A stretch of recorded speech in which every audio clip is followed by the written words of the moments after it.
అందరికీ నమస్కారం.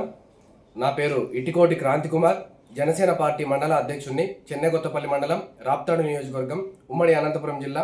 తిరుమల కల్తీ లడ్డు విషయంలో సిబిఐ నేతృత్వంలో విచారణ జరిపిన స్పెషల్ ఇన్వెస్టిగేషన్ టీం నివేదికను సమర్పించడం జరిగింది. ఆ నివేదికలోని విషయాలను తప్పుదోవ పట్టిస్తున్నారు వైసీపీ. ఈ అంశాలను కప్పిపుచ్చుతున్నారు, విష ప్రచారం చేస్తున్నారు.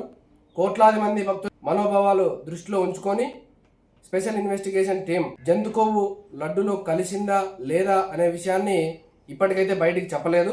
లడ్డు తయారీలో వినియోగించింది అసలు కల్తీ నెయ్యి కాదు, అసలు నెయ్యే కాదు అని నివేదికలో సమర్పించారు.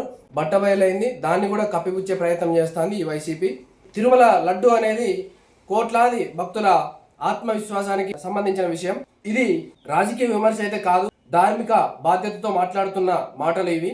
భక్తుల విశ్వాసంతో ఎవరు చెలగాటమాడినా అది క్షమించరాని నేరం.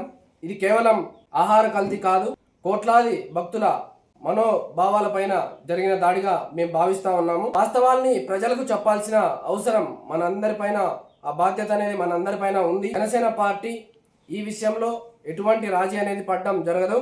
ఇప్పటి వరకు పారదర్శకంగా జరిగిన సిట్ దర్యాప్తు ఇదే విధంగా కొనసాగాలని మేము కోరుతున్నాము.